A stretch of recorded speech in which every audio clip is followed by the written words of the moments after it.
That's on point tonight. Congressman Mike Garcia is here from the Capitol Rotunda heading into votes. Congressman, I think you disagree with at least a couple of things I said. Go ahead and tell me why I'm wrong.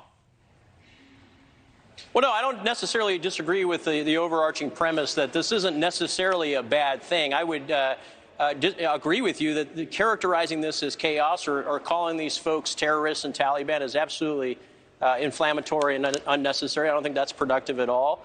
But look, we have had these conversations, right? And this didn't just start yesterday. This is the end result, and we're in the midst of it still, so it's not the end. But this has been going on for 2 months. Since the last election in November, we have held now something like 18 or 19 different conference meetings or meetings with smaller bodies with the folks, many of the folks who are voting against Kevin McCarthy. We've actually changed about 22 rules in the rules package that were asked by these folks. There's a few that didn't get changed, but as a vast majority of this conference, we adopted those rules because it does change the status quo. It's not business as usual under this new rules package. So I don't think this is chaos. I think this is not ideal. I think this is something that should have been buttoned up a few days ago. Obviously, this is not how you want to start when you get the majority. This ironically feels like we're still in the minority. But I do think that this is, in the end, going to be constructive, and we're going to get to a solution. Republicans negotiate. Republicans hash through things, and we will stay here and have this debate and have these votes as many times as we need to until we get to a solution.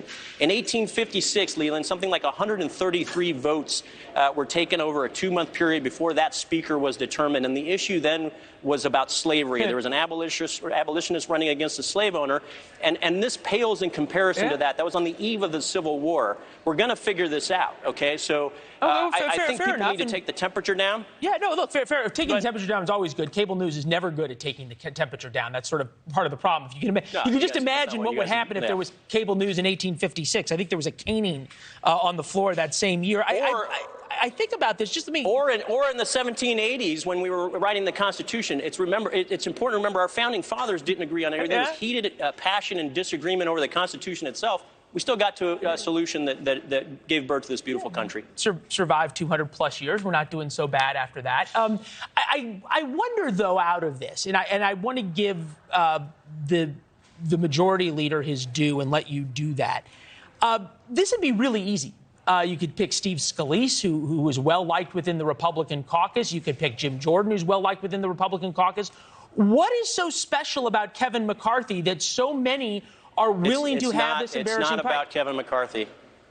Yeah, and that's a good question. This is the question we're getting asked all day today. This isn't about Kevin McCarthy. This is about the protocols and the processes and the fact that we've gone through this election within our conference. This was the end result where 90% of our conference agreed that it would be Kevin McCarthy. The other problem is it's a math problem. There's like 30 or 40 people who will only vote for Kevin. So even if they bring another candidate forward, you'll have the Freedom Caucus candidate, and you'll have, whoever the person named to be would be. And by the way, both Scalise and Jordan have said they don't want the job. And then you will also have Kevin McCarthy that will also get, at least 30 or 40 of the only Kevin caucus. Right? So now you end up with a 4-horse race instead of a 3-horse race, and it's a simple math problem. You still got to get to 218. So unless we figure out how to do this, or unless the Democrats just decide not to show up, we have a math problem, and this requires negotiation and people to remain civil and to make sure that we don't hand the gavel over to Hakeem Jeffries and the Democrats for an extended majority, effectively. Yeah, you make a great point about if the Democrats keep showing up, which at least the ones I talk to say they're going to be there the whole time. But at the same point, which is funny because for the last 2 years we saw 95% of them not show up to vote using proxy, but they picked these 2 days to show up every day to cast every vote by themselves. They brought some popcorn Truly too along the way. I'm interested though back to Kevin McCarthy, in that if this was truly in the best interest, if people were all thinking in the best interest of the party. I know you said that Steve Scalise said he didn't want the speakership, and I'm old enough to remember when Paul Ryan said the same thing, and then he became speaker. Okay, so just because you say you don't want it doesn't mean it's not going to happen.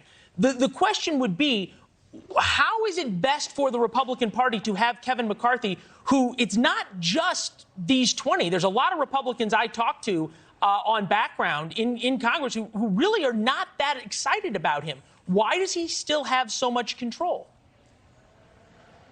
Well, I think it's a function of he is the nominee, right? He's the speaker elect, and this is the final vote to get him across the goal line. And by the way, I don't think it matters who is in the majority. And by the way, Kevin McCarthy is not going to be the speaker similar to Pelosi that mandates that we vote a certain way. He's not going to take us in the back room and waterboard us until we all get alignment. That's why we have this situation is we're allowing people to vote their conscience and how they believe. And when you have a slim majority, this gets a little more difficult to get to 218.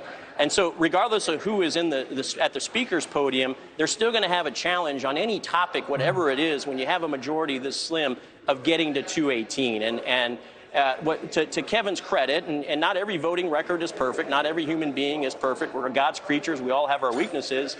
But to his credit, he does know how to unify and bring people down range together and keep us, remembering the real threats.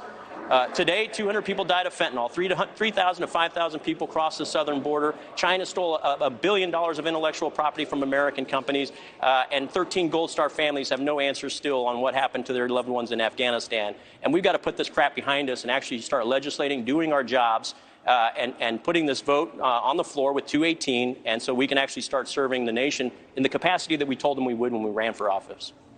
Congressman, I'll leave it there. We're actually heading to the border next as an issue. A perfect segue. Burn the midnight oil for us, and we'll talk soon, sir. Take care. Thanks, Leland. All the best.